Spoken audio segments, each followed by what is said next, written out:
I think that after a game like that, you are worried. I mean, the tendency is to be satisfied, so you get to worry about the next one because it's a natural tendency. So hopefully we don't fall for that. We understand that it's an exception, that is something that doesn't happen that often. Having a shooting night like that, they having a bad night as they did. Um, so my feeling now is just being worried because we know it's not going to be the same, and hopefully we don't, start the game a little, relaxed. How much of that did you force them into that bad night? Well, I think it helps. Of course, you can't just say that they just had bad luck. Or we had a great game. We were very attentive. We were very energetic on every possession, and that helped. But they also had a bad night too. So there is a combined thing. So we know they're going to be more aggressive. They're going to attack us more. Of course, KD and Russell didn't like what happened, so they're going to push it, and we're going to have to be ready. Shouldn't the most veteran team in the league be more attuned to the danger of a big blowout win? Yes, we all talk about it, we know, but the head is sometimes very hard to control. If it was that easy, then you wouldn't see it that often. And in every sport, every athlete, it happens so many times. So hopefully we don't fall for it, and we understand and we convince each other that the risks of winning a game like this. A team like this that's veteran heavy, you still worry about stuff? I do because we've seen it. We've seen it. We talked about it many times, and it still happens. So yeah, we do, and it's natural. Sometimes, of course, during the game, you love games like that because it's not the amount of tension. But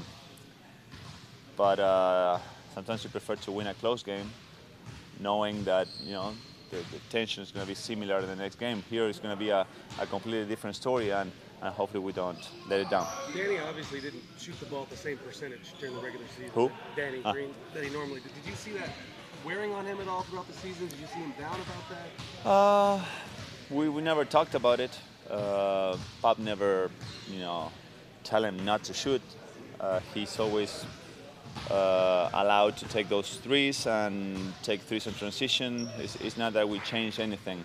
And after so many years of being so reliable, he has the green light to go ahead and keep going. Maybe, if it happens for 2 seasons, 3 seasons, then you might change a little bit, but he deserves the confidence from teammates and coaching staff, and he provided for sure yesterday. Yeah, when he's making those threes, does it just not change everything, but it seems like it sets the fuse on everything? Well, yeah, he helps everybody. We want him to do good. He's a great guy, and we like him, so we want him to be happy and feeling good. We know those games that he can't score because he couldn't shoot, or he shoot 0 for 4. You don't want that to happen. But we know that there are some games that opponents are not going to help on him, and he's not going to take shots because we're not going to run plays for him. The plays are for Kawhi, for LaMarcus, for somebody else. We got to be ready. But when the shots are there, he makes them. Yeah, everybody feels great. You have to anticipate a major change in how they defend pick and roll because you got so many open looks off pick and roll. I guess but many times it's not only about X's and O's. It's just about the intensity and the aggressiveness of how you execute. But probably they're going to have different plans. So we got to be ready and keep moving the ball. Maybe it's not going to happen that easy or that quick. That just one pick and roll pass to LA and a jumper. But if from there we create for somebody else, we should be okay offensively. Tony said that keys tomorrow is going to be energy. You guys have to match that. Yeah, for sure. Energy, toughness. They are a physical team. They were not as physical as they usually are yesterday. Maybe because we took a great lead early in the game, but we know they're going to be physical. They're going to run at us. They're going to grab hold. So we expect that, and we got to match that up. Maybe similar to Memphis type of approach. Manu, how good is this? Is this a better defensive team than they had been in the past, or how do you see Oklahoma City's defense at this point? Well, of course, they were not at their best yesterday. We scored 124, very unexpected, but they are a good defensive team. They are very long, they are physical. They got players that can really bang up, opponents in the paint. So now we have a lot of respect. We know that what happened yesterday is not something that is going to be something we can rely on. It was an exception. So we know we're gonna shoot worse percentage. They're probably gonna shoot a better one. But with all that in consideration, we should still have big chances of winning and playing well. Kawhi's game last night seemed to be a microcosm of his season. Great offense, great defense.